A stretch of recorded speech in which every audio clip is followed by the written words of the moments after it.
Hello. Well, I can see everything except for me. Okay, fine. Fine. Hello, everybody. I'm Przemyslaw Marciniak. I'm Byzantinist from Poland, from the University of Silesia. And before we proceed, it's my task to remind you to mute your microphones, but actually I can see that almost everybody is muted at the moment. And after the presentation, please post your questions in the Q&A box. I will then start with the presentation of the book author, and then we will go. Lorenzo Maria Ciolfi is currently a Juan de la Sierva researcher in Byzantine studies at the Universidad Complutense in Madrid. He received his academic training in both paleography and classical philology at Sapienza, University of Rome, and later completed a doctoral thesis in social history at the École des Hautes Études Anciennes Sociales in Paris. Lorenzo's first and enduring scholarly love is Emperor John III Vatatzis. Accordingly, his research has focused primarily on representations of this emperor, exploring the complex theme of imperial sainthood. He's also interested in Greek paremiographical collections during the Renaissance. Before I met Lorenzo, I used to think that paleography was a bit boring, even if undeniably useful. He managed to convince me otherwise. In his research, he combines remarkable paleographical skills with a keen sensitivity to the broader social and historical context. He pays particular attention to how texts were produced and copied, how they interacted with the audiences, and how they were received over time. The same approach underpins his latest study, which examines the luxurious collection of Aesopic fables personally commissioned by Lorenzo de' Medici. Here too, the manuscript is treated not merely as a vehicle for the text, but as a historical artifact, which is with its own history to tell. Before we hear his presentation, I must say pro domo mea that I managed to convince Lorenzo, Ciolfi, not Medici, that insects are just as fascinating as paleography. Hopefully, at the future book festival, you will hear about our upcoming book on the flea in Byzantium and the Renaissance. So, Lorenzo, the virtual floor is yours, please. So, good afternoon, everybody, and thank you very much for attending this presentation. I would like to begin by expressing my sincere gratitude to the organizer of the book festival, to Przemyslaw Marciniak for having accepted to be my chair today and for his kind and generous introduction, as well as to Emanuele Lelli and Enzo Terzi for welcoming the publication of my research within the Antico and Moderno series. As the title suggests, my book is devoted to a particularly remarkable edition of Aesop from Renaissance Italy. Its uniqueness, however, lies not only in its contents, which are quite common for the written artifacts from that period, but in specific decoration sets and moreover its cultural context, a combination that reveals a complex story of literary tradition, artistic excellence, and political symbolism. At the heart of the volume is the first complete photographic reproduction of two complementary manuscripts. One, the Bodmer 184 from the homonymous Swiss foundation containing the life of Aesop.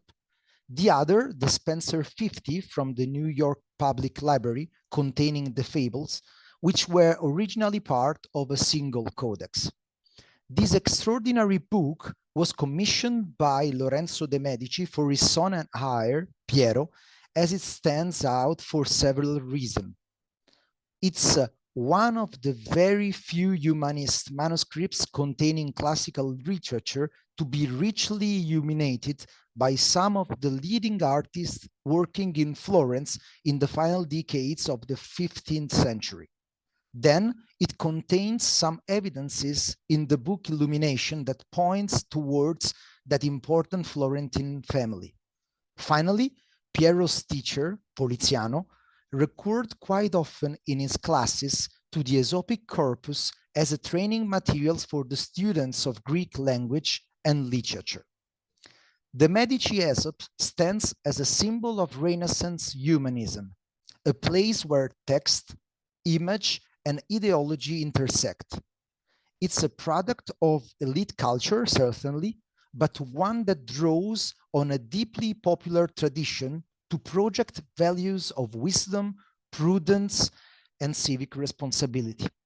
In addition to this manuscript was conceived at a moment when printed books were already widespread, which makes this unwritten and illustrated volume production all the more significant, as it calls our attention to the enduring cultural and symbolic power of the manuscript format in an era increasingly dominated by print. This codex, in fact, was not simply a literary or educational gift. It turned out to be a performative gesture of dynastic continuity, a political object encapsulating a vision of humanistic virtue and legitimate rule that Lorenzo de' Medici wished to pass on to his son in a very public way. Through its aesthetic, textual, and allegorical dimensions, the Medici's Fables offers us insight into the ways in which classical literatures, especially a text as morally rich and socially versatile as Aesop's, could be used to shape identity, authority, and ideology within a ruling family. My contribution then is threefold. Firstly, by publishing the complete reproduction of this codex, I have made these remarkable artifacts available to a wider audience, not compulsory dealing with Byzantine affairs. Scholars, students, and the general public can now engage directly with a unique Byzantine witness, one that has long remained confined to specialist circles. Secondly, I have traced the long evolution of the Aesopic tradition from its archaic and classical roots through to its Byzantine and early modern adaptations. This history includes the vibrant life of Aesop, a text once dismissed as mere folklore or minor literature, but which turns out to be essential for understanding not only the first formation of the fables and the function of this specific genre across culture and centuries, but also the reception of Aesop in different sociocultural milieux. In this respect, I have shown how the fables, though succinct and allegorical, were never only children's literature, but were deeply embedded in rhetorical training, moral education, and philosophical reflection, sometimes at the highest levels. In Renaissance Florence, as we have anticipated, and for the most outstanding scholar of that time, Erasmus of Rotterdam, for example, they could perfectly function as tools of political pedagogy for emperors and princes. Finally, and this is another premiere for the book, I have put the Greek manuscript in close dialogue with an Italian vernacular translation.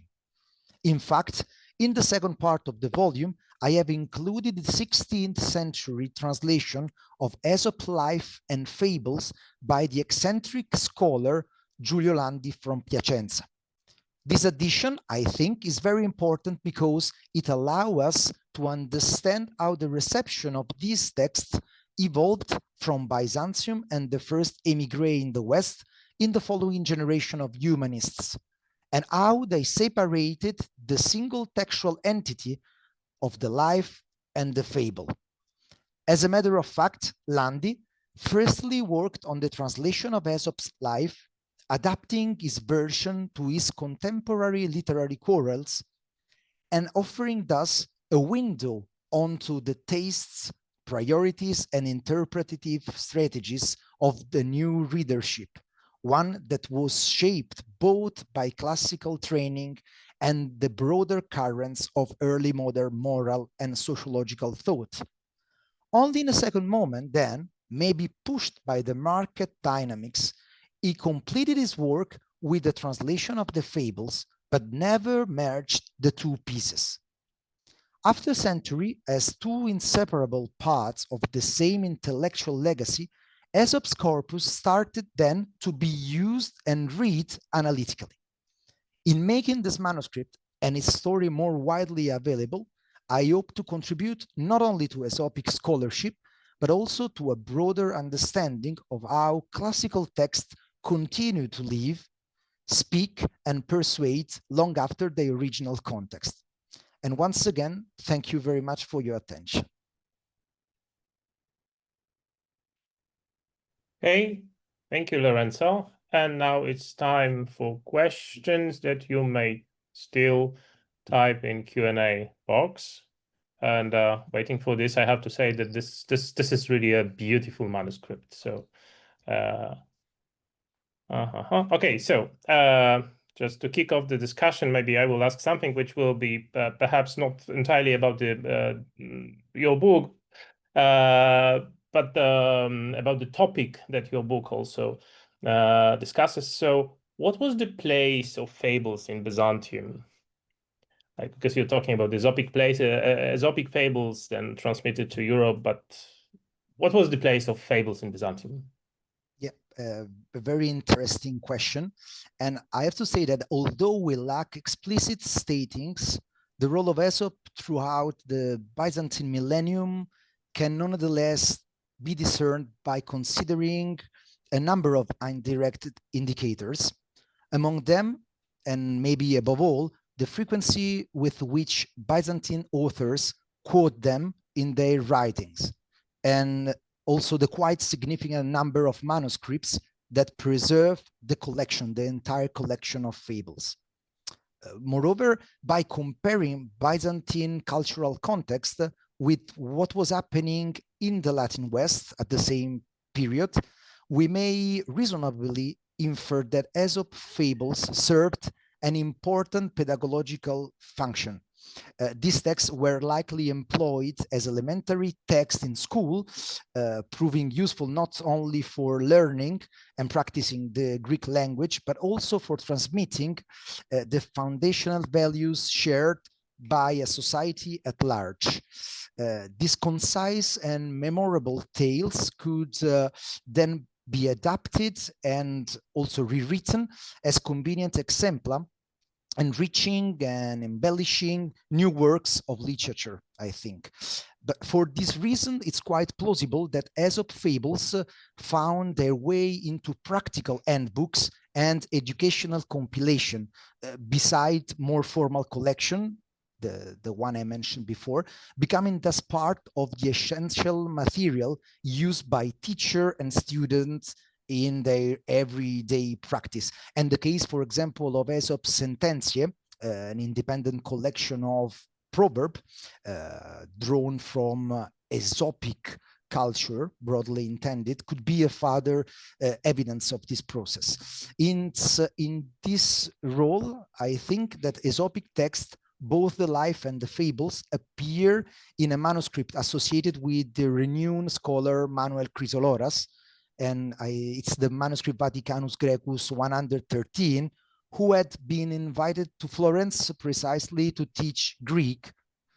There, the fables are found alongside classical works by other ancient authors, and mostly Libanius, underscoring their value within a broader cultural and linguistic curriculum. From this moment onward, we witnessed then a veritable boom in interest in Aesop, which is marked by a remarkable proliferation of manuscript witnesses throughout the entire early modern world. Okay, thank you. It's very interesting. I think that we saw for a moment in the background a potential recipient of the Aesopic fables. Well, I meant Ricardo. Okay, we have a question from Lucas Butler, which is, were there also Latin translations of Aesop circulating in Florence alongside the Italian and Greek? Yes, and thank you very much for the question, Lucas. We have at that moment two main branch of translation of Aesopic corpus. First of all, the Latin translation by Rinuccio Aretinus, which was very important for widespreading the existence of Aesop in this humanistic and Renaissance cultural milieu. on one side, and this branch was then continued by Aldus Manutius at the very beginning of the 16th century. But we have also to note that another branch of translation in vernacular languages was also circulating at that time, and we have two main directions in this secondary branch, which is the Florentine translation in Toscano Volgare and a septentrional version from Veneto region. Both of them studied by Vittore Branca in the last decades of the 20th century. They paved the way to the Neapolitan translation, which will be appearing at the end of the 15th century, and then all the series of translation in which we find also Giulio Landi's work, the work and the translation I was mentioning in my presentation. Okay, great. Thank you. I think we still have like a moment, so maybe there is another question. There's thanks from Lucas. If not, then 1 minute. Was there, or what is the relationship between the Medici Aesop, and now you have to remind me, the Editio Princeps was by Bonacurtius, yes. Exactly. So is there any relationship? And we're once again back to Chrysoloras, because during the 15th century, as I mentioned, beginning exactly with the manuscript brought by Chrysoloras, several other Aesopic codicas were copied, and these were modest paper manuscripts conceived primarily for practical rules and frequent readings. I remember among them the Laurentianus 89 Superior 79, the Conventi Soppressi 97, the Ricardianus 27, and it's precisely on this basis, or the basis of this manuscript, that Bonacurtius from Pisa prepared the Editio Princeps of the Greek Aesop. The Latin one was already circulating, employing the Greek typefaces. This is very important for my point of view. This is designed by Demetrios Damilas, who has been the same scribe of the Medicis Aesop. So when this renowned Byzantine calligrapher was later commissioned to produce the deluxe manuscript of Aesop for the Medicis family, he transcribed directly the same text previously printed by Bonacurtius, which he likely had in hand at the time. And the manuscript presents only 3 minor textual differences, negligible in substance and attributable to the refined discretion of this very experienced and professional scribe. Okay, great. Thank you very much once again. This was great, and we are super on time.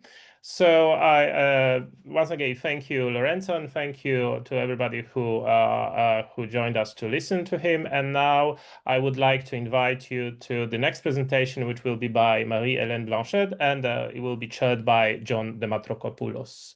Thank you. Thank you very much.